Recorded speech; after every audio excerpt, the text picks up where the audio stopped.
வணக்கம். காலையில் இந்த தமிழ்நாட்டில் இப்போ ஒரு புதிய அரசு உருவாக்கப்பட்டிருக்கு.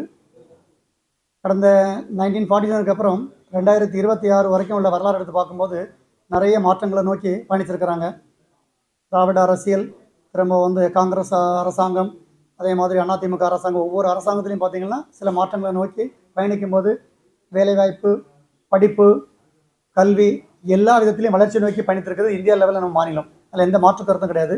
அதைத் தொடர்ந்து இன்றைக்கு கடந்த 2024 தாவேகா தமிழக வெற்றிக் கழகங்கிற ஒரு கட்சி உருவாக்கப்பட்டு திரு விஜய் அவர்கள் மூலமாக தலைமையில் அந்த கட்சியை உருவாக்கப்பட்டு மிகப்பெரிய வெற்றி நோக்கி பயணிச்சுட்டு இருந்தாங்க. பிரச்சாரத்திலேயே நம்ம எல்லாரும் பார்த்துட்டு இருக்கிறோம். ஸோ அந்த வகையில் இன்றைக்கி அரசாங்கம் எலெக்ஷனில் கிட்டத்தட்ட 108 இடத்தை பிடிச்சு கூட்டணியோடு ஆட்சி அமைச்சிட்டாங்க. இன்றைக்கு டேட் பார்த்திங்கன்னா 13/5/26 ஃப்ளோ டெஸ்ட் சட்டமன்றம் நடந்தது. அதுலேயும் அவங்க அரசு வின் பண்ணியிருக்கிறாங்க. இந்த அரசு தொடர்றதுக்கு என்னுடைய சார்பிலையும் ஒரு விளையாட்டு வீரனுங்கிற சார்பிலையும் வாழ்த்துக்கள்.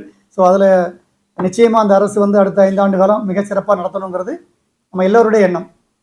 தமிழகத்தை பொறுத்த வரைக்கும் இந்த அரசாங்கத்தில் இளம் பிள்ளைகள், இளைஞர்கள், குழந்தைகள் மூலமான ஒரு வாக்குமூலத்தை கொடுத்து இந்த அரசு வெற்றி பெற்றதாக நம்ம எல்லாரும் சொன்னாலும் இத்தனை லட்சம் மக்கள் ஒரு ஓட்டை போடும்போது நிச்சயமாக அவங்க எல்லாரும் ஒரு குறிக்கோள் இல்லாமல் போட முடியாது. ஸோ அந்த வகையில் தமிழக முதலமைச்சர் அவர்கள் தமிழக வெற்றி கழக தலைவர் விஜய் அவர்களுக்கு இந்த நேரத்தில் என்னுடைய சார்பாக வாழ்த்து சொல்கிறேன். நான் கூட கடந்த 2 நாளைக்கு முன்னே தமிழக தலைமைச் செயலகத்தில் முதலமைச்சரை மீட் பண்ணி நானும் என்னுடைய புத்தகத்தை வழங்கி வாழ்த்து தெரிவித்தேன். விரைவில் மீண்டும் அவர்களை சந்திக்கிறதுக்கும் இந்த நேரத்தில் கோரிக்கை ஏற்கனவே விட்டுருந்தேன். அவங்களும் சந்திக்கிறதாக சொல்லியிருக்கிறாங்க.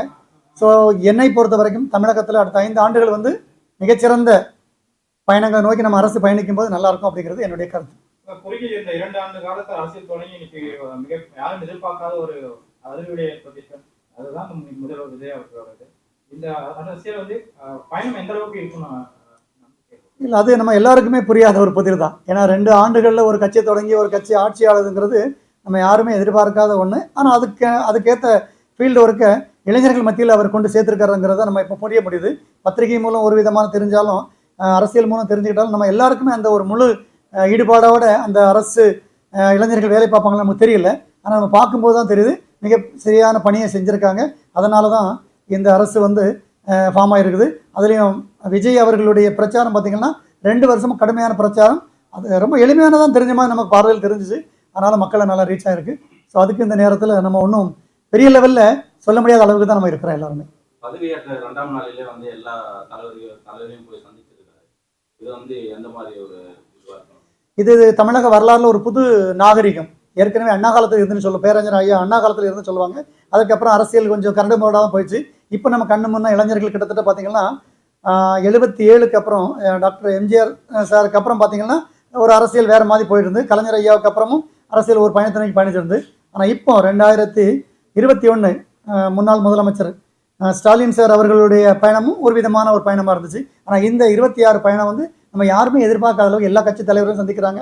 ஒவ்வொரு பொதுமக்களையும் சந்திக்கிற விதம் வேறு மாதிரி நமக்கு தோணுது.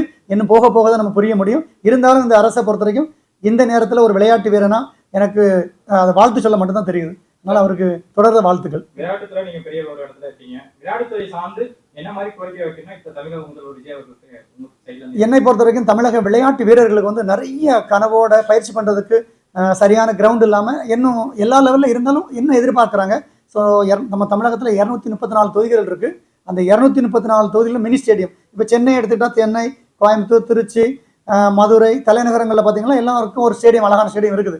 ஆனால் 234 தொகுதியிலையும் ஒரு ஸ்டேடியம் உருவாக்குனா இந்த தமிழகத்தில் இந்தியா லெவலில் ஏன் வேர்ல்டு லெவலில் ஒலிம்பிக்கில் தங்கப்பதக்கம் வாங்குகிற அதிக விளையாட்டு வீரர்களை நம்ம தமிழ்நாட்டில் உருவாக்க முடியுங்கிற கனவோடு தான் கடந்த அரசு சில திட்டங்களை கொண்டு வந்தாங்க. ஸோ இந்த அரசு அதை தொடர்ந்து அதை விட அதிகமாக செய்யும் போது மக்களை ரீச் ஆக முடியுங்கிறது என்னுடைய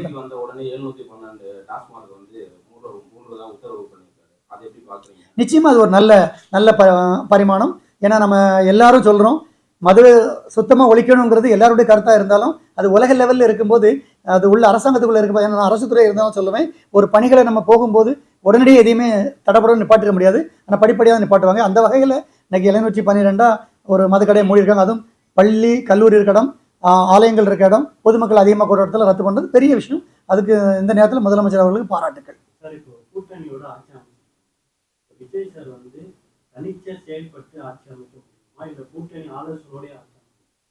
ஏன்னா அது ஒரு அரசு மெஜாரிட்டி வச்சிருக்கிறாங்க. அரசுடைய முடிவு வந்து அவங்களுக்குள்ள என்ன கோணத்தில் திட்டம் வச்சிருக்காங்கன்னு தெரியாது. ஸோ அவங்க எந்த திட்டம் வச்சாலும் நாட்டுக்கும் தமிழக மக்களுக்கும் இளைஞர்களுக்கும் நல்லதாக இருந்ததுன்னா நம்மளுடைய பாராட்டுகள் எப்பவும் உண்டு.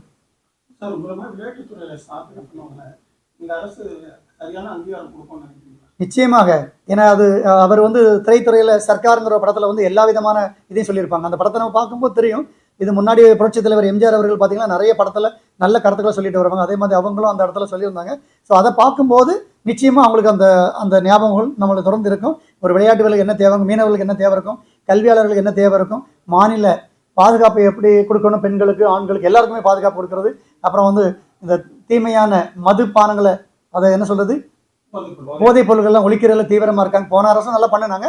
இந்த அரசு அதை விட அதிகமாக பண்ணக்கூடிய அளவுக்கு கொண்டு வருவாங்கன்னு நம்புகிறேன். ஏன் அப்படின்னா எந்த அரசு என்ன திட்டம் கொண்டாலும் சில எம்ஜிஆர் சொன்ன மாதிரி மனிதனாய் பார்த்து திருந்தாவிட்டால் திருட்டை ஒழிக்க முடியாதுன்ற மாதிரி.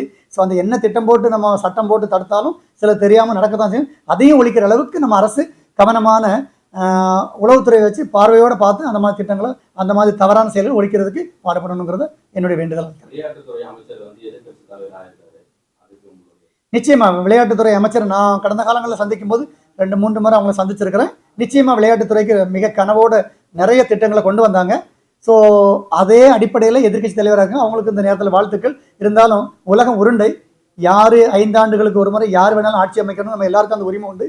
அந்த வகையில் விஜய் சார் வந்து ஆட்சி அமைச்சிருக்காங்க. ஸோ இவங்களும் அந்த விளையாட்டுத்துறையை மிக உன்னிப்பாக எங்களை மாதிரி ஆட்கள் நாங்கள் அந்த இடத்துல இருக்கும்போது மிக ஆழமாக அதை கொண்டு வரணும்னு சொல்லி கோரிக்கை வச்சிருக்கிறோம். நிச்சயமாக செய்வாங்க நம்புகிறோம். நிச்சயமா ஆதவ அர்ஜுனா அவர்கள் இந்த விளையாட்டு மந்திரியா போட்டிருக்காங்க. இன்னும் இன்னைக்கு தானே பதவி ஏற்கிறாங்க. இன்னைக்கு ஃப்ளோர் டெஸ்ட் முடிஞ்சிருக்கு. இன்னும் காலங்கள் இருக்கு. அந்த இடைப்பட்ட காலங்களில் சந்திச்சு சில கோரிக்கைகளை ரெடி பண்ணி வச்சிருக்கிறோம். அந்த கோரிக்கையை கொடுத்து விளையாட்டு ஆணையத்தை உருவாக்குறதுக்கு ஒரு தலைவர் உண்டு. அந்த பணியும் நாங்கள் அரசு கேட்டுட்டு இருக்கிறோம். அது ஒரு விளையாட்டு வீரன் கொடுக்கணும் அப்படிங்கிறத உரிமையாக வச்சிருக்கிறோம். நிச்சயமா அது நடக்குங்கிற நம்பிக்கையோடு இருக்கிறோம். நன்றி, வணக்கம்.